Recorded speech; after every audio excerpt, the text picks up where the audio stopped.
bienvenue dans cette conférence de presse organisée par Jouffret Driot et qui s'intitule « Aime les mélanges, aime la diversité, source de performance pour les systèmes fourragers ». En fait, cette conférence de presse s'inscrit dans la continuité. Il y a 5 ans, Jouffret Driot vous avez déjà convié pour vous présenter sa nouvelle gamme de mélanges fourragers prêts à l'emploi, la gamme « Aime les mélanges ». Et à cette occasion, donc nous avions montré que cette gamme ne reposait pas simplement sur... la composition de cette gamme ne reposait pas simplement sur la volonté de composer des mélanges performants en utilisant simplement un concept un peu empirique qui voudrait que cette performance résulte de l'addition des bénéfices et des caractéristiques de ces composants, mais plutôt nous avions utilisé une approche innovante qui visait à évaluer le comportement des variétés qui rentraient dans les mélanges, à justement pousser en mélange. À cette occasion, nous avions également montré que les mélanges fourragers permettaient d'améliorer la régularité, la qualité et l'abondance des fourrages produits, et que la diversité en fait, qu'ils apportaient était probablement la raison qui permettait cette meilleure performance.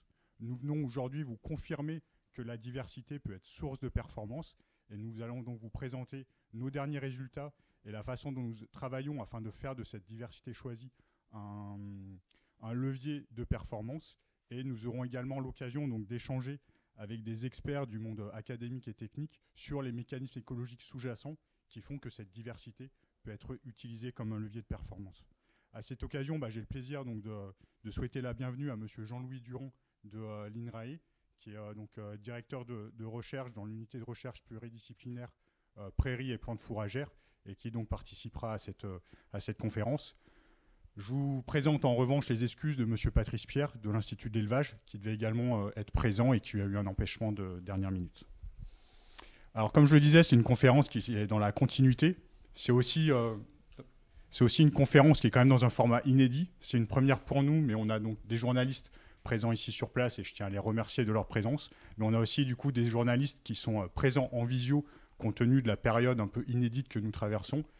Et donc on souhaite également la bienvenue à l'ensemble des personnes qui nous suivent donc sur YouTube, journalistes, mais aussi clients et partenaires. Donc ce que je vous propose un peu comme agenda pour cette conférence, on débutera, je vous présenterai quelques éléments de contexte et enjeux. Ensuite, je laisserai donc la parole à M. Durand qui nous présentera la vision de l'INRA et l'intérêt finalement perçu des mélanges fourragers comme un outil de transition agroécologique. Ensuite, Vincent Béguier, notre directeur de la recherche et de développement, vous expliquera comment nous intégrons justement dans nos programmes de sélection et d'évaluation cette notion d'aptitude à pousser en mélange et donc à pousser dans des compositions diverses. Et ensuite, Cédric Pasquier, donc, notre responsable projet semences, et Christian Maignan, notre responsable développement, vous montreront des résultats expérimentaux qui viennent montrer que effectivement la diversité choisie permet d'améliorer la performance et nous amène aujourd'hui à faire évoluer notre gamme Aime les mélanges. Pour vous présenter le contexte, on va reprendre en fait des éléments issus de 2 enquêtes que nous avions faites auprès d'éleveurs bovins laitiers en France, une en 2014 et une en 2020. Alors, les éleveurs bovins laitiers ne représentent pas l'ensemble de l'élevage en France, mais ça permet quand même de définir des grandes tendances. Donc en fait, on leur a posé les mêmes questions en 2014 et en 2020. La première question était sur pourquoi ils utilisaient des mélanges fourragers multi-espèces. On voit qu'en 2014, ils répondaient que les principaux arguments, c'était d'améliorer la qualité des prairies temporaires et également augmenter la productivité. Productivité et qualité étant quand même les 2 éléments nécessaires pour qu'une exploitation agricole soit performante d'un point de vue économique. Et puis en troisième raison, on avait la volonté en fait de réduire les apports en azote, donc d'introduire des légumineuses. On est en 2014, juste après finalement la crise financière de 2008 qui avait vu le prix des engrais largement chuter, mais on avait eu un rebond les années suivantes. Et donc en 2014, effectivement, le prix des engrais azotés était particulièrement élevé.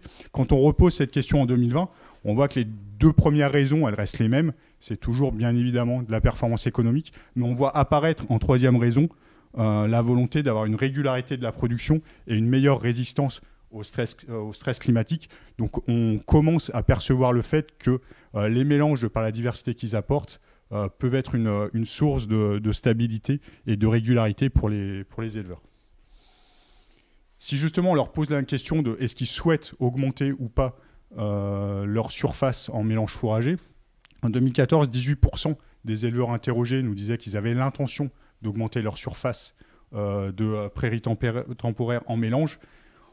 On voit que c'est peu, mais ce peu augmente quand même, puisqu'en 2020, 23% envisagent d'adapter leur système fourrager en recourant plus largement à l'utilisation de mélanges fourragers multi-espèces.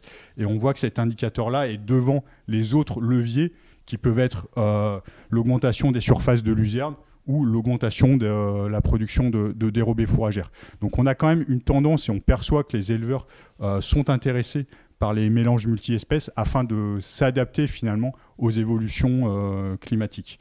Et ça ressort bien justement dans les raisons invoquées, puisque en 2020, la principale raison invoquée, c'est d'utiliser les mélanges fourragers pour sécuriser les stocks fourragers et donc pour s'adapter à cette évolution du cycle de pousse de l'herbe avec un déficit notamment de pousse en été qui est de plus en plus marqué compte tenu des aléas climatiques. Alors ça, c'est les intentions. Si on regarde en fait en réalité finalement concrètement ce qui s'est passé et qu'on regarde un peu la façon dont les éleveurs gèrent leurs prairies, on voit que finalement entre 2014 et 2020, sur les surfaces moyennes par exploitation de prairies temporaires multi-espèces, on ne retrouve pas cette évolution. On est entre 18 et 14 hectares, c'est-à-dire qu'on aurait presque même une légère baisse. C'est-à-dire que si on en a déduit donc, que si les éleveurs percevaient finalement l'intérêt théorique des mélanges fourragers multi-espèces, ça se concrétisait pas en pratique. Et donc on s'est interrogé, on a cherché à comprendre pourquoi. Donc on leur a demandé quelles étaient les principales raisons. Quand on voit justement en 2014 quels sont les freins qui sont évoqués et qui freinent du coup la généralisation de cette pratique, on s'aperçoit que le premier frein qui ressort, c'est la difficulté à garder un bon équilibre entre les différentes espèces. Donc il y a une sorte de déception finalement du fait que certaines espèces vont être amenées à disparaître au cours de l'exploitation de la prairie. Cette déception, elle se traduit du coup par une perception de coût élevé, puisque la performance n'est pas au rendez-vous. Et puis il y a également un autre élément qui ressort, qui est la difficulté finalement d'adapter le mélange aux différentes conditions pédologiques, aux différents types de sols que les agriculteurs peuvent être amenés à rencontrer.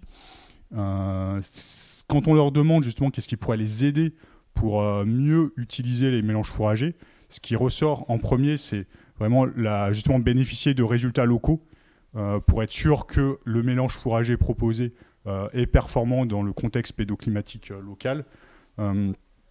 Ça ressort finalement aussi à travers le deuxième item qui est ressorti de l'enquête, qui est d'avoir des conseils sur les mélanges adaptés à la région, et puis sur un retour d'expérience soit par des pairs, soit par des instituts techniques. On voit justement qu'il y a donc une évolution et que les éleveurs sont de plus en plus réceptifs à l'idée d'utiliser des mélanges fourragers. Il y a quand même un éleveur sur deux qui, dès 2014, réfléchit vraiment à la composition du mélange et au choix des espèces qui constituent le mélange. Donc on voit bien que ce choix-là, comme je le disais, n'est pas juste un choix empirique, mais il doit y avoir une vraie réflexion qui doit être menée derrière le choix des composants. Ce choix des composants, on a même un éleveur sur deux qui va jusqu'à s'intéresser aux variétés qui composent le mélange, pas simplement les espèces. Et on a à cette époque seulement 36% finalement des éleveurs qui utilisent des mélanges fourragers prêts à l'emploi. C'est-à-dire qu'il y a quand même encore une majeure partie des éleveurs qui réalisent leur mélange à la ferme. Donc 2014, c'est le contexte dans lequel Jouffret Driot lance sa gamme Aime les mélanges, apporte justement des éléments de réponse sur les espèces qui composent le mélange et sur les variétés, et explique justement que la performance de ces composants a bien été évaluée en mélange. Et 5 ans après, on voit que nos ventes de mélanges fourragers ont progressé et sont en perpétuelle progression, puisque en volume, nos ventes ont augmenté de 12%.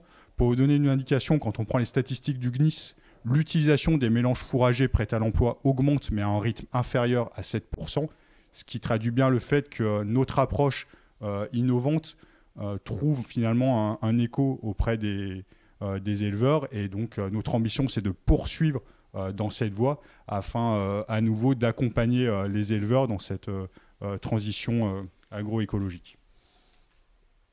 Donc voilà brièvement quelques éléments de contexte, et je vais maintenant laisser donc, la parole à Jean-Louis Durand de l'INRAE qui va nous exposer je dirais les concepts écologiques et les concepts scientifiques qui permettent du coup de voir les mélanges comme un véritable outil de transition agroécologique. Je vous remercie.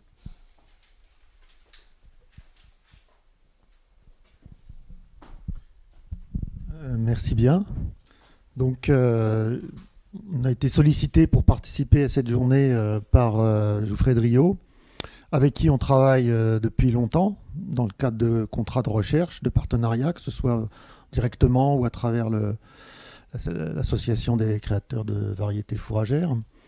Et on a répondu oui, parce qu'on a là un sujet qu'on considère comme de pointe en termes de recherche, à la fois finalisée, l'exposé précédent le montrait, mais aussi de questions scientifiques de fond qui ne sont pas du tout résolues et extrêmement intéressantes, et qui portent sur des sujets qui auront des retentissements, on le pense, sur l'ensemble de la production végétale de toutes les cultures. Je vais utiliser essentiellement le travail et les présentations de ma collègue Isabelle Litrico, qui n'a pas pu être là et qui est actuellement chef du département de biologie et amélioration des plantes de l'INRAE, et avec qui on continue à travailler sur le sujet par ailleurs. Donc nous, à Lusignan, on travaille dans cette unité de recherche sur cet objet qui est la prairie semée, typiquement en rotation avec des cultures annuelles. Et on se définit comme des chercheurs qui travaillent sur un objet, ce qui n'est pas classique. Hein. Souvent, on est physicien, agronome, biologiste, écologue, mais parce qu'il pose des questions fondamentales qu'aucune autre culture ne pose, et notamment mobilise des disciplines et des concepts qui sont très intéressants à étudier. Et il y a déjà des exemples nombreux dans le passé où ce qui était fait sur les plantes fourragères a eu un retentissement important sur l'ensemble de l'agriculture. Le raisonnement de la fertilisation azotée en France se fait à partir de travaux qui ont été menés dans les années 70-80 à Lusignan, notamment sur les plantes fourragères. C'est des espèces améliorées, mais qui sont aussi à l'état spontané. Et leur caractéristique principale ici qui nous intéresse, c'est la diversité intraspécifique qui les distingue des autres grandes cultures. Ce qui pose toutes les questions très intéressantes en amélioration des plantes ou en écophysiologie. Et puis, on s'intéresse beaucoup aux prairies actuellement à l'INRAE en général, même si le plus gros staff est bien à Lusignan, parce qu'elles sont un levier important dans la transition écologique à laquelle l'INRAE s'attaque depuis quelques années et entend impulser encore plus ses travaux. On ne va pas revenir sur tous les services que les prairies peuvent rendre en termes de qualité et de quantité de produits de production fourragère, mais elles interviennent aussi de façon majeure sur les cycles de carbone, les cycles biogéochimiques, sur la qualité de l'eau et sur la diversification, simplement par leur présence. Elles diversifient énormément et sont des réservoirs de biodiversité très importants. Tous des éléments qui viennent de plus en plus entrer dans le rôle de l'agriculture. Alors, la diversification des cultures, elle intervient avec des enjeux sur la production, on en a parlé, sur la stabilité, et puis ces fameux services écosystémiques, qualité, biodiversité. Alors, comment se présente a priori en écologie la question de la biodiversité? Elles ont une plus-value sur la capacité adaptative fonctionnelle des communautés. Une communauté végétale va fonctionner mieux, sera plus résiliente, plus pérenne, si elle est plus diverse. C'est un concept d'écologie qui a été éprouvé maintes fois, très bien exprimé par Darwin en 1859 d'ailleurs. C'est dans l'origine des espèces. Donc cette théorie en écologie, elle est régulièrement vérifiée. Ça vient du fait que dans une population diversifiée, dans des communautés diversifiées, il peut y avoir une sélection, ce qui fait que le passage des saisons et du temps peut être intégré par sélection des individus qui vont le mieux se comporter là-dedans. Et puis tout ce phénomène de redondance, c'est-à-dire que beaucoup d'espèces, beaucoup de génotypes ou beaucoup de populations vont pouvoir se suppléer l'une l'autre. Et puis finalement, il y a tous les phénomènes de complémentarité. On pense évidemment à l'azote, hein, c'est-à-dire que des espèces vont apporter aux autres. Alors, quand on regarde sur un axe d'utilisation de ressources, hein, d'un point de vue théorique, les espèces, elles sont définies par des moyennes. On peut avoir un individu, un génotype par espèce, mais dans le cas des prairies, c'est un peu plus compliqué parce qu'on a des moyennes et puis évidemment, il n'y a pas deux individus identiques, donc ils se distinguent les uns des autres, y compris dans leur utilisation de la ressource. Et quand on a 3 espèces, eh ben, elles se diversifient comme ça, avec des chevauchements, des compétitions ou bien des apports de l'une à l'autre. Donc l'objectif de l'expérience qui était menée depuis 2015 avec Jouffret Drillaud, c'était de constater, de voir l'effet de la diversité génétique sur la production de biomasse. Et donc là, j'entends bien diversité génétique intraspécifique, donc dans chaque espèce. Quels effets ça a sur la production? Et puis, est-ce qu'on peut dire quelque chose sur les mécanismes écologiques et évolutifs? Alors, il y a un premier essai en toute petite parcelle hein, qui s'appelait DIGECO, où il y avait 5 espèces en mélange selon des modalités diverses, selon qu'on avait... donc chacune était représentée par 10 individus, soit le même clone, soit 2 individus génétiques, soit 10. J'en parlerai pas parce que le temps est limité. On va se concentrer sur le deuxième essai qui s'est fait au champ, sachant que le premier conforte, appuie, enfin, voilà, il n'y a pas de contradiction. Mais le plus intéressant finalement dans l'immédiat, c'est quand même celui-ci, le plus frappant. Donc c'est l'essai qui a été implanté par Jouffret Drillaud dans le cadre de ce projet pluridisciplinaire financé par l'ANR et puis piloté par l'INRAE. Donc des parcelles avec des graminées et des légumineuses en mélange. Donc 7 espèces, un mélange déjà complexe. Et là où s'arrête en général l'agronomie moderne, certes parce qu'elle s'occupe des mélanges, mais assez classique, c'est qu'on ne se préoccupe pas trop du contenu. Là, il y avait 5 traitements pour rigoureusement la même composition spécifique. Et ces traitements, c'était un mélange commercialisé. Donc, à l'époque, c'était le mélange commercialisé de Jouffret Drillaud. La constitution d'un mélange avec des variétés élites, donc dans le catalogue choisi dans chacune des 7 espèces parmi les meilleures, mais à chaque fois une seule variété. Des variétés de type méditerranéen, parce que c'est un projet qu'on inscrivait dans la résilience et la réponse au changement climatique. Et puis, des mélanges multivariétals, mais donc on diversifiait génétiquement, avec différentes variétés, mais avec des caractéristiques relativement proches et supposées adaptées au localement. Et puis enfin, un mélange avec beaucoup de variétés aussi, mais cette fois ayant des caractéristiques très différentes, de type morphologique en particulier. Et les résultats qui ont été obtenus, quand on regarde la production annuelle de biomasse au cours des 5 années qui ont été étudiées ici, on voit que les mélanges, qui sont tous des couleurs différentes, ont suivi globalement une trajectoire en termes de production annuelle de biomasse comparable.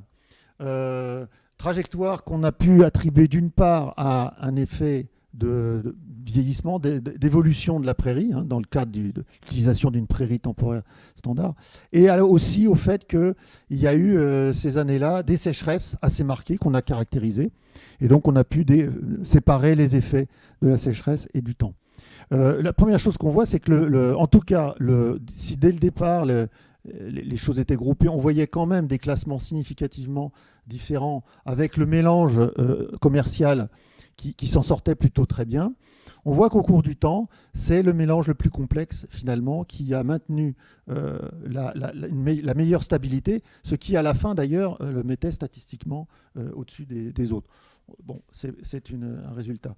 Mais le résultat aussi le plus frappant, c'est que là où le mélange commercial présentait une forte diversité, une forte variabilité dans le temps, c'est encore une fois le mélange le plus complexe qui lui était le plus stable, même si les autres étaient avec des caractéristiques déjà nettement améliorées. Alors, pour caractériser l'équilibre des espèces, dont on a vu que c'est une attente assez importante des éleveurs, c'est-à-dire que quand ils sèment un mélange, ils aimeraient bien que le mélange se manifeste comme une véritable diversité jusqu'à la fin. Il y a des indices, hein, on ne va pas rentrer dans le détail du calcul, mais en gros, plus on est près de 1, plus la diversité, l'équilibre entre les différentes espèces est maintenu. L'équilibre, là, il est mesuré sur la biomasse. En écologie, de façon standard, c'est le nombre d'individus qu'on prend. Donc là, on a pu démontrer et argumenter qu'on pouvait utiliser la biomasse, ce qui est d'un point de vue écologique plus pertinent en la matière. Et là, de façon parfaitement claire aussi, ce qui est vu, c'est qu'au cours du temps, le mélange 5 se distingue assez rapidement des autres, c'est-à-dire que l'équilibre entre les espèces, les 7 espèces, est bien mieux marqué. Donc il n'y a pas de mauvaise surprise pour l'éleveur qui sème, si on peut dire, à l'issue de ça. Alors, ce qui a été aussi bien montré, c'est qu'on mesurait au cours de l'année, hein, la production, aux différents cycles, au niveau cycle de repousse. Et ce qu'on a pu montrer, c'est que plus les espèces étaient synchrones, moins on avait de stabilité. La synchronie entre les productions, ce qui pouvait se passer d'ailleurs quand on prenait les variétés élites, qui sélectionnaient dans un certain contexte, finalement, maximisent leur production à peu près toujours au même moment. Quand on les mélangeait, c'est dans le cas où il y avait le plus d'écart dans la phénologie, dans la façon dont la plante plaçait sa production, qu'on avait donc la plus faible synchronie entre les espèces, qu'on avait effectivement cette égalité des choses. Ça, c'est extrêmement important, j'y reviendrai plus tard. Le résultat le plus frappant, pour ce qui me concerne, qui vraiment change à peu près tout par rapport à ce sujet, et qui n'est pas connu, en tout cas dans la communauté scientifique, ça n'est pas encore connu et ça n'est pas encore approprié comme il conviendrait à mon avis, c'est le résultat qui est ici.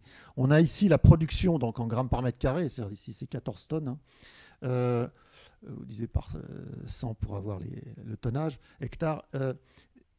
Les différents traitements, hein, du plus simple au plus complexe, et on a par espèce le rendement au début de la première année, et puis aussi à la fin, à la 5e année. Donc au début, on avait semé un équilibre légumineuse graminée donné avec un objectif d'autonomie protéique, de réduction d'intrants. Il n'est pas tenu sur la plupart des mélanges. Il y a une réduction très forte de la part des légumineuses en général. Cet équilibre, il est maintenu à 30% de légumineuses à la 5e année, après toutes les vicissitudes et toutes les saisons vraiment sèches et difficiles qu'il y a eu.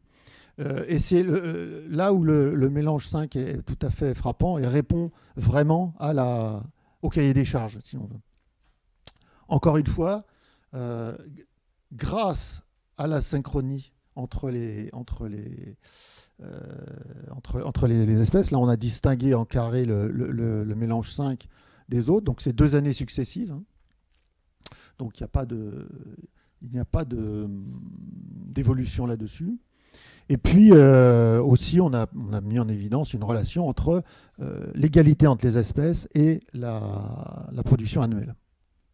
Bon. Donc, ce qu'on constate, ça c'est des constats, hein, diminution de la synchronie entre les espèces, complémentarité temporelle, donc une amélioration de l'équilibre, de l'abondance des espèces et même de la biomasse cumulée. Ce qui est un petit peu la cerise sur le gâteau, parce qu'à vrai dire, c'est pas tellement là-dessus qu'on attendait, c'était vraiment la stabilité dans le temps et la composition. Et bien en plus, ça s'avère être résistant. Alors maintenant, évidemment, pour nous, on s'est intéressé, et c'était l'objet aussi du projet, à la caractérisation et pourquoi ça se faisait. Et la première grosse question qui se posait, c'est, on dit il y avait 5 variétés, 6 variétés au départ, mais combien y en a-t-il à l'arrivée, de quoi il s'agit? Et là, il a fallu développer des méthodes d'identification des variétés dans le peuplement qui n'étaient pas disponibles à l'époque. C'est-à-dire qu'il a fallu construire l'outil de génomique pour ça. Et ça, c'est Geoffrey Driot qui a fait le travail, entre parenthèses, dans nos laboratoires. On a fait ça vraiment de façon très étroite. L'autre chose, c'est que chaque variété était représentée dans une pépinière avec des plantes qui tiraient dans ces variétés, ce qui nous a permis, dans cette pépinière implantée à peu près au même moment que l'implantation de l'essai, sur nos parcelles à l'INRAE, de suivre et de les phénotyper et de les caractériser du point de vue des processus de production, de croissance, comment ces plantes fonctionnent, pour essayer d'expliquer pourquoi on avait Qu'est-ce que c'est que cette asynchronie et sur quel caractère ça se portait. Donc on avait d'une part un moyen de repérer dans la parcelle, dans un couvert végétal, à quelle variété appartenait telle ou telle plante. On pouvait la mesurer dans la parcelle pendant l'essai. Un certain nombre de mesures ont été faites, notamment la taille, hein, mais aussi des notations de maladies diverses. Et ensuite, on a pu faire ça sur 3 prélèvements successifs. On a regardé comment évaluer les caractéristiques de ces plantes dans la parcelle, à quelle variété elles appartenaient, et comment on pouvait relier ce phénotype dans la parcelle à ce qu'on savait du fonctionnement de la plante dans son milieu, dans le climat local, au même moment. Alors c'est là que c'est un petit peu compliqué, mais c'est vraiment quelque chose d'intéressant à détailler. Ici, on a les 7 espèces, et on regarde leur fréquence au fur et à mesure dans le mélange 5, hein, de la culture. Qu'est-ce qui s'est passé et comment ça a fonctionné. Et ici, ce qu'on a, c'est les différentes variétés. Donc vous voyez que selon les espèces, on avait plus ou moins de variétés. Il est vrai que sur la fétuque des prés, là, on avait peu de variétés. Sur le trèfle violet, il y avait peu de variétés. Beaucoup sur la luzerne, beaucoup sur la fétuque. C'était assez variable. Toujours est-il que on a d'une part l'évolution de l'espèce, donc au sein du peuplement, hein, et puis en même temps, à côté, l'évolution des phénotypes de ces espèces dans le peuplement. C'est-à-dire que ici, on avait la part des différentes espèces au cours du temps dans le peuplement. Et donc, on voit que, par exemple, ici, si je prends le trèfle blanc, ça part dans le peuplement. Alors, excusez-moi, on a classé ces variétés V1, V2, V3, V4, V5, pas du tout au hasard, mais par rapport à la hauteur qu'elles ont en pépinière. C'est-à-dire que les V1, c'est les petites, et les V élevés, c'est les plus élevés, c'est les plus grandes. Donc, ce qu'on voit, c'est que le trèfle blanc, à mesure que il est resté présent avec des hauts et des bas, mais ce qui s'est passé, c'est qu'au cours du temps, la variété 3, c'est-à-dire la plus haute, a perdu du terrain. Et en fait, on a vu apparaître des variétés, c'est plutôt la variété 2, donc on savait en pépinière qu'elle a tendance à être un peu plus grande, c'est-à-dire un peu plus étalée, un peu plus rasante. Et ça s'est vérifié aussi sur la V1. Qui prenait petit à petit de l'importance.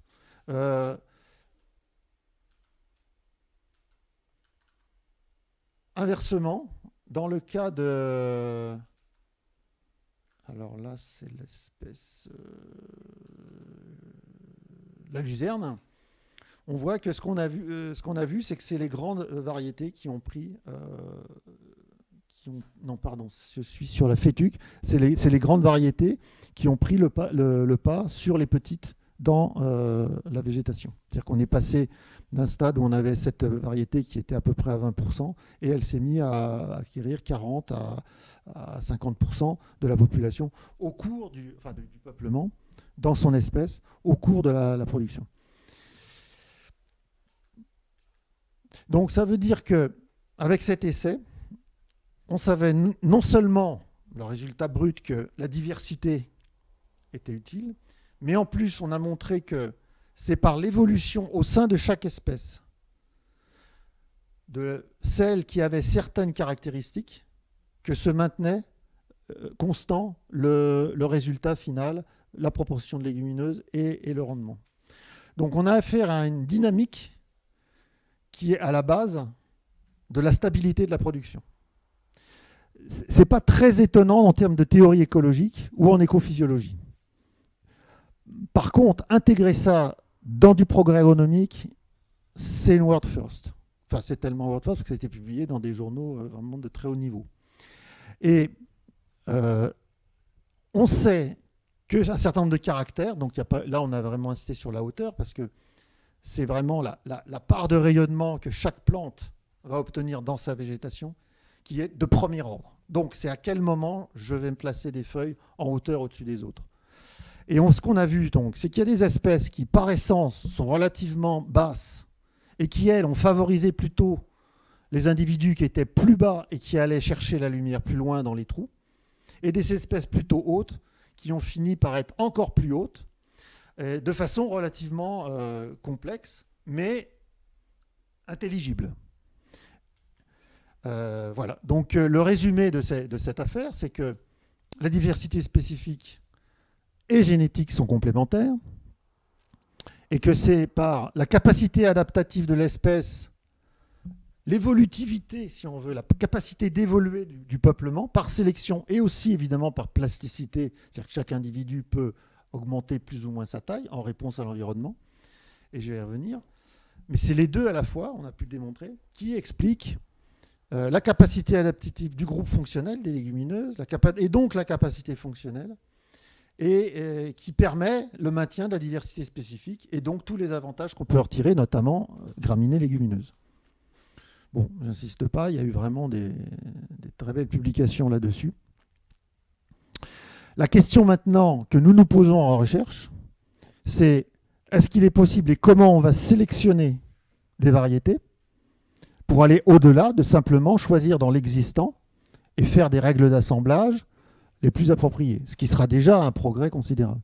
Mais nous nous posons la question, étant établi qu'un mélange fait des meilleures variétés du catalogue est de loin pas la meilleure solution, étant donné qu'il faut plusieurs variétés probablement pour constituer le meilleur mélange, quels sont les impacts sur la sélection? Les premières idées, à savoir de tester à 2 espèces de façon habituelle, empirique, toutes les combinaisons possibles dans un réseau, etc., n'est pas éligible comme solution. La combinatoire est beaucoup trop forte, surtout si on pense proportion des espèces, proportion des variétés. Donc il n'y a pas moyen de faire des essais à des millions de parcelles. Donc il faut partir d'un certain nombre de propositions théoriques, sélectionner dans chaque espèce sur des traits, éventuellement utiliser les essais en mélange, toujours peut-être à des vues de sélection. Là, il y a grand débat en termes de sélection darwinienne dans la communauté scientifique. Mais en tout cas, il faut bien déterminer les critères de sélection. Donc sélectionnons, réduire la diversité à un moment donné et la recréer dans le mélange après. Et pour ça, il va nous falloir des modèles. On veut utiliser des modèles de simulation in silico. J'entends par là des modèles basés sur la description de cet objet, avec chaque individu différent. Donc ce sont des modélisations, des simulations mathématiques, où chaque individu est un objet qui va être simulé, ce qui permet et la simulation consiste pour chaque individu de comprendre quel rayonnement il peut absorber, quelle quantité d'eau est nécessaire à son fonctionnement, à quelle température il se trouve en fonction du bilan radiatif de cet individu dans le peuplement, combien de CO2 il va pouvoir assimiler. C'est très important de prendre en compte la teneur en CO2 aujourd'hui, parce qu'il y a une chose qui est sûre, c'est qu'on va passer de 400 ppm de CO2 aujourd'hui à 550, 600 dans 20 ou 30 ans. Ça a un impact très considérable sur les rendements et sur les cueillantes, et les mélanges et les équilibres. Donc il est absolument important de prendre en compte le CO2. Ces demandes en eau et en éléments minéraux, il faut comprendre comment ils sont satisfaits ou pas selon le sol et les conditions du sol. Toutes les fonctions qui sont en arrière, toute la morphogénèse de la plante, aujourd'hui est relativement bien compris en théorie. Il faut construire des modèles qui permettent à chaque pas de temps d'intégrer les conditions du milieu, les besoins de la plante, l'assimilation, la transformation du milieu que ça implique dans l'immédiat en termes de voisinage. Donc c'est des modèles qui peuvent paraître extrêmement complexes. La seule chose, c'est que autant c'était de la science-fiction quand on en parlait il y a 20 ans, aujourd'hui ils sont dans les machines, et des machines comme ça font tourner ces modèles. Donc ça, c'est la sortie visuelle de populations, de petits mélanges dans lesquels on a là c'est 2 espèces, mais il faudra qu'il y en a 5, 6, 7 avec leurs racines. Et ici, c'est un modèle en 3 dimensions qui permet de calculer véritablement la réponse au rayonnement et la réponse de la plante à ce rayonnement. Propriétés, les qualités de les lumières, etc. Donc, c'est juste pour illustrer qu'aujourd'hui, on en est à construire ces modèles. Ils sont on espère, rapidement utilisables. Et ça permet de simuler, à partir d'une diversité semée initiale et caractérisée à l'échelle de l'individu, la diversité résultante au bout d'un certain nombre de cycles de production, de coupes, de repousses, ce qui en soi permet de tester plusieurs solutions à partir de la constitution du mélange semé, donc faire des règles d'assemblage. Donc on va sortir de l'empirisme et puis du storytelling sur tel ou tel mélange, mais on va vraiment pouvoir faire des préconisations en fonction des propriétés de ces plantes en réponse au milieu. Et donc la question des types de sol et de climat va pouvoir être instruite de façon plus rationnelle. Et puis ça va donner des critères de sélection qui pourraient être intégrés dans de nouveaux schémas de sélection qui sélectionneront non pas les variétés pures pour une culture en pur, mais pour une culture en mélange. Ou bien qui testeront dans le schéma de sélection un certain nombre de mélanges. Les modèles permettant d'explorer cette fois effectivement des millions de solutions in silico, en faisant beaucoup d'années, beaucoup de milieux, beaucoup de mélanges, et d'éliminer toutes les solutions qui, de façon évidente, selon ce qu'on connaît des caractéristiques des variétés, ne pourraient pas aboutir. Voilà, en gros, l'agenda de la recherche aujourd'hui. Et encore une fois, nous avons progressé fortement, et pas tout seul, mais vraiment en contact avec la profession et les demandes fortes du terrain, et entre autres grâce à nos relations avec les obtenteurs, dont Jouffret Drillaud naturellement. Merci de votre attention. Je vous remercie, Monsieur Durand, pour cette excellente présentation qui nous a permis donc de bien comprendre quels étaient les mécanismes finalement sous-jacents qui expliquaient les effets positifs que l'on pouvait observer quand on introduisait de la diversité dans les prairies et donc de la diversité à travers les mélanges. Je pense qu'on a bien compris aussi que cette diversité, elle était un peu sur 2 dimensions. Il y a la diversité interspécifique, plusieurs espèces, mais il y a également la diversité intraspécifique, c'est-à-dire jouer sur le nombre de variétés d'une même espèce, et que cette diversité-là semble être une des clés pour apporter de la stabilité et répondre justement aux attentes des éleveurs face aux évolutions climatiques. On voit aussi que ça pose de nombreuses questions quant à la sélection et comment justement poursuivre l'amélioration de la composition de ces mélanges.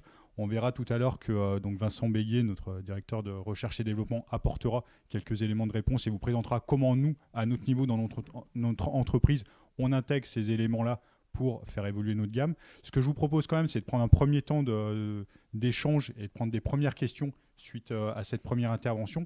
Donc pour les journalistes et les personnes présentes via vidéoconférence et sur YouTube, n'hésitez pas dès maintenant à poser vos questions dans le chat, comme ça on pourra les récupérer et ensuite apporter des réponses. Alors je ne sais pas si dans la salle déjà il y a des personnes qui souhaitent poser une première question.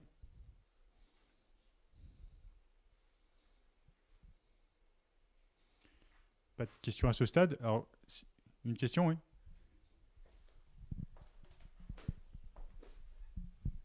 Donc bonjour, Cédric Pasquier, Société Jouffret Drillaud. La question était de savoir, est-ce que ces mécanismes que vous avez étudiés sont identiques pour de la fauche et pour de la pâture? C'est souvent la question qu'on peut avoir.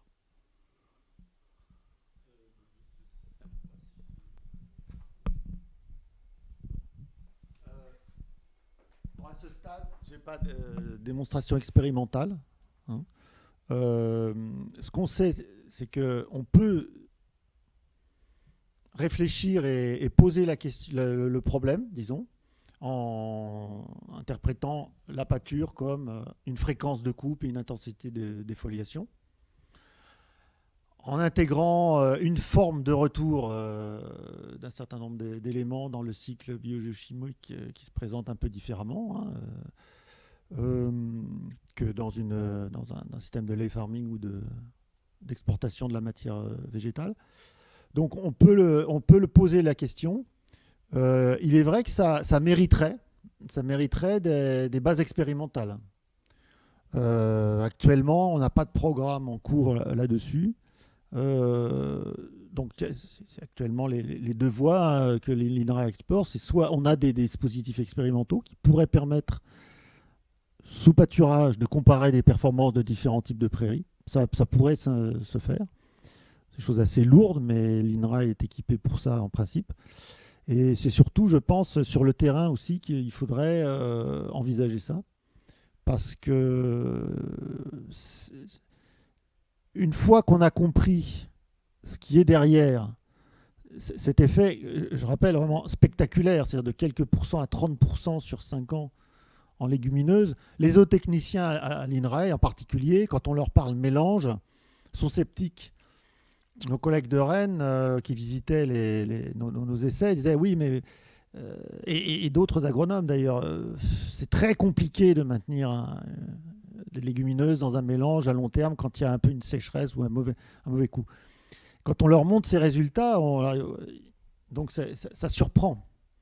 Et ça doit enclencher effectivement ce genre de prolongement, mais pour le moment, je n'ai pas de réponse expérimentale.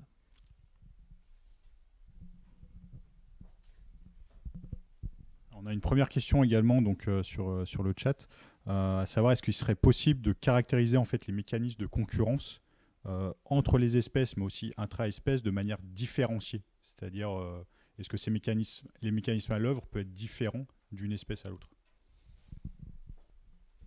Oui, alors ça, c'est tout à fait. Hein. C'est-à-dire que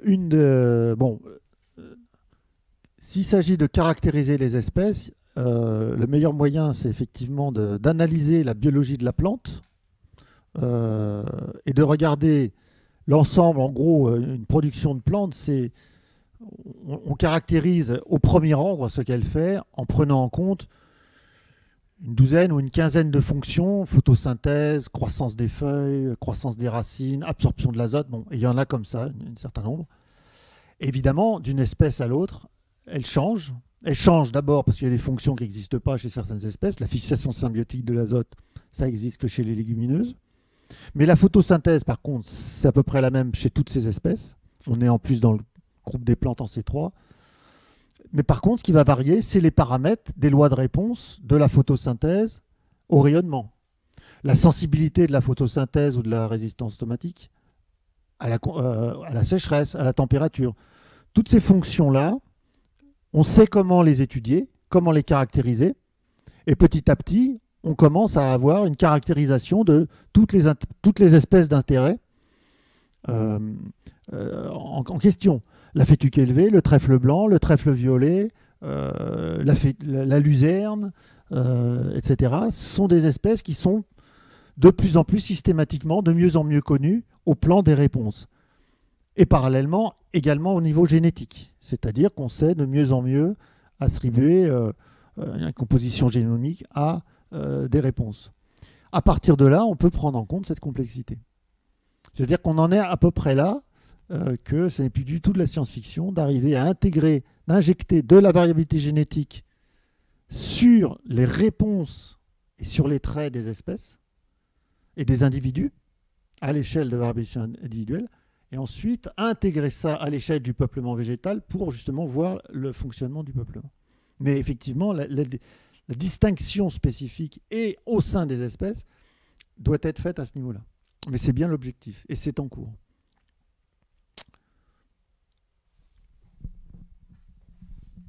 Alors vous avez terminé votre présentation finalement par des questions d'ouverture et montré que cette diversité inter- et intraspécifique posait quand même de nouveaux défis, on va dire, pour la recherche dans les programmes d'amélioration des plantes et dans la constitution de ces mélanges.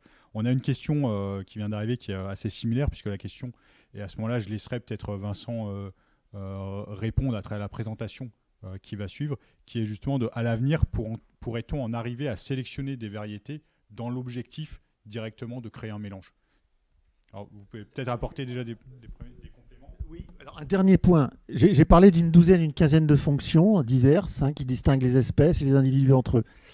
Il y a quand même une information très importante qui émerge de ça, c'est l'asynchronie. Autrement dit, s'il y a une fonction qui est absolument fondamentale pour comprendre la dynamique au premier ordre, après il y a d'autres choses, hein, mais c'est la phénologie. Or, il se trouve que on n'est vraiment pas désarmé par rapport à ça, parce que c'est un outil avec lequel la sélection travaille depuis très longtemps. Mais placer le pic de production d'une variété à 15 jours, une semaine de différence par rapport à une autre, ça va être la clé de la distinction entre les individus dans le peuplement, entre les variétés. Or, ça met en jeu quoi? Un certain nombre de fonctions génétiques de mieux en mieux connues, des processus de croissance et de mieux en mieux connus. Autrement dit, la complexité apparente énorme qui se présente.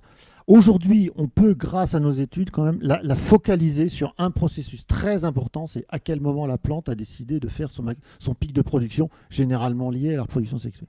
Donc je voulais quand même indiquer ça pour qu'on n'ait pas l'impression qu'on part dans un truc hyper compliqué et finalement relativement chaotique à la fin. En fait, ça se structure relativement très bien.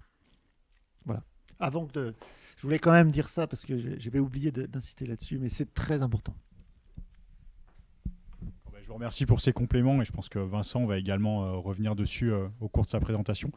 Donc je vais lui laisser le micro et la parole.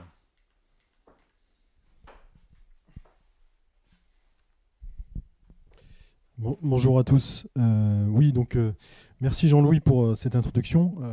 Donc effectivement, on voit que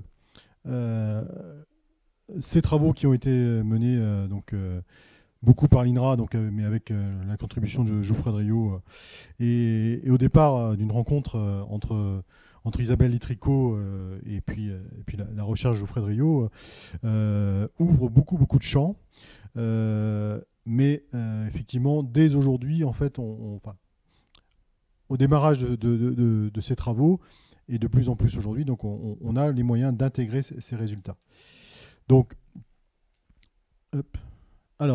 moi, je vais vous parler justement de la question de la sélection et de l'évaluation des variétés pour leur aptitude en mélange, et comment on intègre donc les résultats académiques dans nos programmes d'innovation. Alors, très rapidement, qu'est-ce que c'est la R&D Geoffrey Driot en quelques chiffres? Donc aujourd'hui, c'est 23 personnes. Donc un partenariat fort avec l'INRAE de Le Lusignan depuis 1998, qui se traduit par une publication scientifique par an à peu près, où on est co-auteur avec l'INRAE. 3 thèses. 2 homologations en santé végétale, 4 en cours, une homologation en technologie de semences. C'est un composant aussi qu'on doit intégrer d'ailleurs dans cette approche, même dans l'approche mélange, la partie technologie de semences, qui ouvre un autre aspect de diversité qui n'a pas été traité aujourd'hui, mais qu'on pourrait traiter dans une autre présentation. Donc on a une homologation aussi en technologie de semences, 109 certificats d'obtention végétale, on en a 39 en cours d'obtention, 3 brevets, 164 inscriptions au catalogue, puisqu'on déploie nos variétés pas seulement qu'en France, et 169 en cours. Voilà, quelques chiffres de la recherche de Geoffrey Driot. Donc voilà, revenons principalement sur l'objet de cette conférence, donc les mélanges, travaux qu'a présenté Jean-Louis juste avant moi. Donc voilà, c'est notamment le travail d'une thèse qui a été réalisée par Julien Meillac sous la direction d'Isabelle Litrico. Donc vous voyez, dans le cadre d'un financement de l'Agence nationale de la recherche sur les mélanges qu'a présenté Jean-Louis tout à l'heure.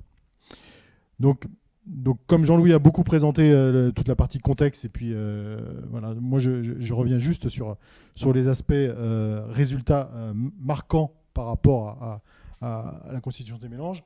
Donc on voit que la diversité sur la biomasse totale des espèces, donc on a un effet positif sur la production de biomasse, effectivement, donc avec encore une fois les différents mélanges illustrés sur ce graphique.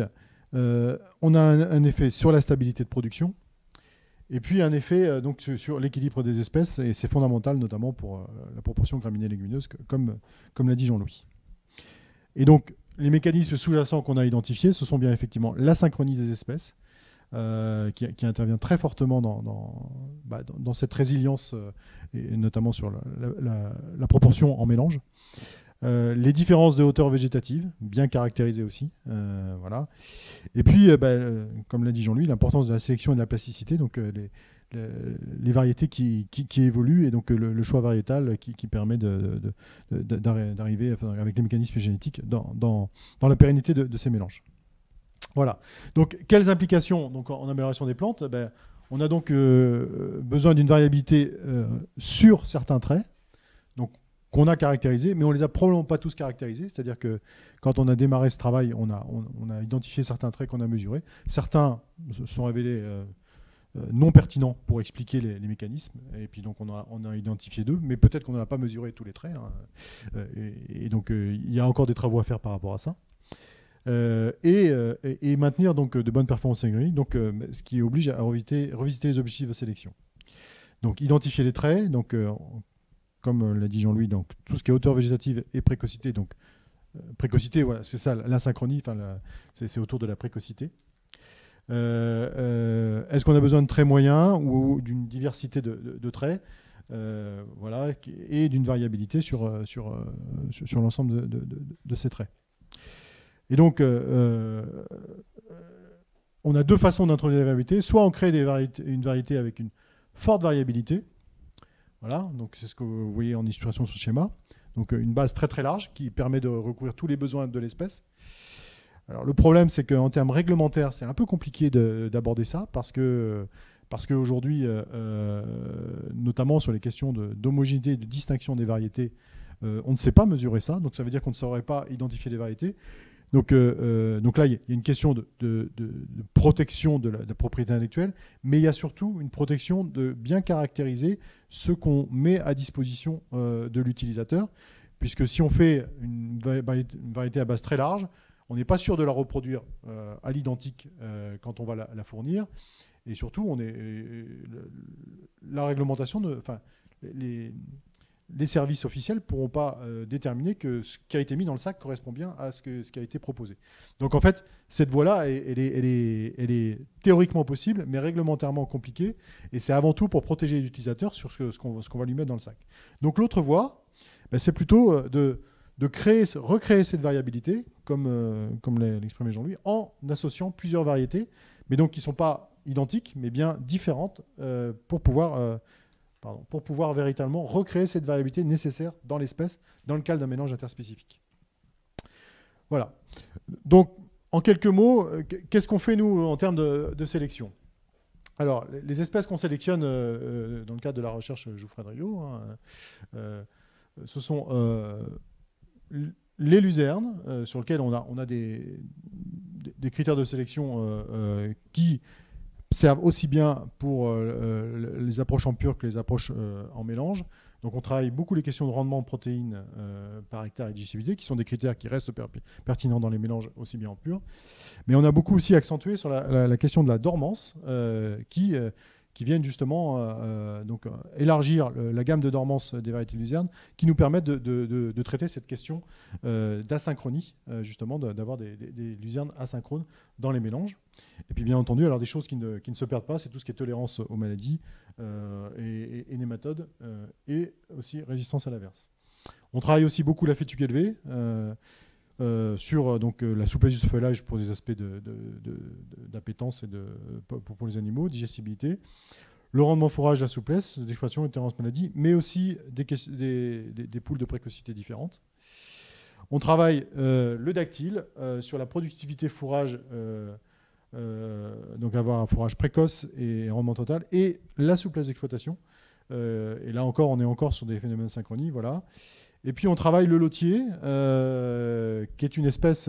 donc luzerne, fétuque élevée, dactyle sont des espèces majeures aujourd'hui sur le marché français, aussi bien en pur, mais ce sont des composants fondamentaux de mélange pour des prairies longue durée notamment, et dans un contexte de changement climatique et notamment de réchauffement du climat. Et le lotier, qui est une espèce qui avait été un petit peu abandonnée en termes de sélection, c'est une espèce donc qu'on peut dire mineure en termes de volume, mais qui est un composant très intéressant dans les mélanges, qu'on a redémarré en sélection il y a une quinzaine d'années.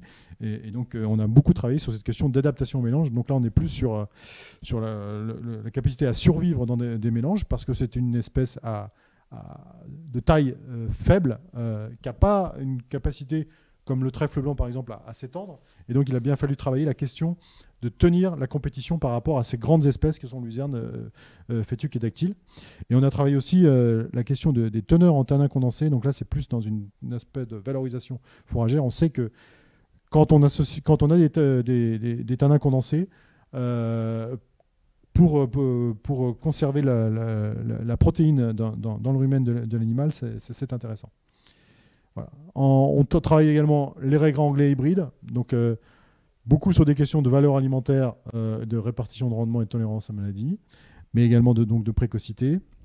Les raies gras italiens, avec une grosse question sur la productivité fourrage, mais aussi des questions de sociabilité avec les légumineuses. Voilà, on a fait le choix notamment de développer récemment une variété qui n'est pas forcément la meilleure en termes de rendement en pur, mais qui a été travaillée pour justement permettre à une légumineuse associée, en l'occurrence le trèfle incarnat, de rester en proportion intéressante dans des approches de mélange. Donc le trèfle incarnat, qui est une espèce aussi qu'on a relancée en sélection il y a quelques années, pour notamment tout ce qui est les mélanges courte durée en association. En plus de la sélection, on ne sélectionne pas toutes les espèces, et Jean-Louis a évoqué le trèfle violet et le trèfle blanc, qui sont deux espèces majeures dans les mélanges. Donc là, comme on ne sélectionne pas ces espèces, dans l'approche mélange interspécifique, donc pour avoir une bonne variété, on va sourcer aussi des variétés qui nous permettent de répondre à ces problématiques de mélange. Donc là, notamment sur la question d'avoir des variétés variées en architecture, adaptées au mélange, donc avec des tailles de feuilles. Et puis en trèfle violet aussi, la question de la pérennité, quelque chose qu'on regarde. Donc il y a le rendement, mais la question de la pérennité, puisque c'est un composant majeur, notamment dans les rendements, dans les mélanges moyenne durée et longue durée. Et donc pour pouvoir tenir la distance dans ces mélanges, on va chercher auprès de nos partenaires des variétés de bonne pérennité. Alors, en termes d'exemples de complémentarité variétale par rapport à l'approche mélange, si on regarde justement sur la luzerne, on a beaucoup travaillé la question de la variabilité de dormance, mais aussi de port et de taille, donc la synchronie et la taille, donc les deux mécanismes très importants qu'on a mis en évidence. Donc avec des variétés de dormance différentes, adaptées aux conditions françaises. Donc des luzernes de dormance 2-3, donc plutôt dormantes avec une repousse lente, donc avec Luzelle et Catera. Alors le cœur de la sélection française et de notre sélection, donc avec les dormances 4-5, donc avec différentes variétés qui ont des caractéristiques qui varient un peu. Alors dans ce groupe, Galaxy, Timbal, Nutrix, Milky Max et Félicia. Des variétés moins dormantes comme Occitane en dormance 6 et même Tequila et Avia, qui sont des variétés de dormance 7-8. Et j'insiste bien, là, ce sont vraiment des variétés qui ont été sélectionnées en contexte français, donc notamment avec des aspects de résistance au froid et de maladies qu'on a dans les conditions françaises. Et on n'a pas été chercher des variétés méditerranéennes, de zones méditerranéennes. À l'extérieur, on a vraiment travaillé ces variétés pour une adaptation, pour pouvoir justement être associées dans des mélanges pour une adaptation au territoire français. En fétuque élevé, voilà, on a beaucoup travaillé la question de la précocité, mais aussi de la taille, avec des variétés. On vient justement de redévelopper une variété précoce. Donc, Guardian, c'est une variété assez ancienne, mais on vient d'en redévelopper une nouvelle qui s'appelle Foxy. Ça permet de remobiliser des variétés qui sont anciennes, comme Noria, qui ne sont plus forcément au goût du jour parce qu'elles sont anciennes en pur, mais qui dans une approche mélange, peuvent avoir un intérêt. Et puis après, donc, sur notre sélection élite de variétés souples classiques, donc on a des types tardifs, comme Agile, Iliade et Romy, et des types très tardifs. Voilà, donc les questions d'asynchronie ont été travaillées avec des ports comme la variété Aliénor, justement, qui a un port plus étalé que les variétés Agile, Iliade et Romy. Voilà. Sur le trèfle blanc, donc j'y reviens. Donc là, c'est pas une sélection Jouffret Driot, mais on a été chercher des variétés. Donc avec des variétés comme Aberace, qui sont plutôt une variété petite, très couvrante, à petites feuilles très couvantes, des variétés intermédiaires mellifères Aberday, et puis récemment Aberlasting, alors qu'on vient juste d'entrer. Donc Aberlasting ayant une caractéristique particulière, c'est qu'elle est issue d'un programme qui vient du Pays de Galles, qui par croisement du trèfle blanc avec une autre espèce, du trèfle du Caucase, a la capacité à faire des rhizomes, et donc notamment en conditions de stress climatique, ces rhizomes permettent d'aller combler des trous quand on a vraiment eu un stress très fort. Donc voilà, on l'a vraiment pensé aussi également dans une approche mélange en l'occurrence. Et puis des trèfles blancs de grande taille, même si on voit qu'au bout de 5 ans, c'est plutôt les petites tailles qu'on a favorisées pour avoir du rendement et une proportion intéressante dans les premières années du mélange. Donc les variétés comme Aran et Giga. Giga étant par exemple une variété qui a été sélectionnée en Italie par un institut, l'Institut de Lodi, justement pour être capable de survivre à la compétition de la Fétuque élevée et du dactyle. Donc voilà, on a vraiment été choisir ces variétés dans notre sourcing pour répondre à cette question de la survie en mélange et d'avoir des mélanges bien équilibrés. Voilà. Donc en termes de perspective d'innovation variétale, donc je ne reviendrai pas à ce qu'a dit Jean-Louis, mais donc nous on traite on l'approche de 3 façons différentes. Alors il y a ce que j'appelle la stratégie boîte noire, c'est-à-dire que comme on est capable d'aller identifier les génotypes au bout de certaines années, quand on fait des mélanges de différents génotypes, différentes variétés, on est capable d'identifier d'où il vient. Ben, en fait, on fait des mélanges, et puis au bout de 5 ans, on va chercher ce qui reste, et donc quelque part, il y a une sélection darwinienne, on va dire, du matériel le mieux adapté. Donc ça, c'est une stratégie qu'on utilise, mais ce n'est pas la stratégie principale, parce qu'on voit bien que ce n'est pas forcément par cette voie-là qu'on peut y arriver, mais on a quelques variétés en cours de sélection sur cette approche-là. La plus importante qu'on utilise, c'est directement la stratégie de différenciation de traits.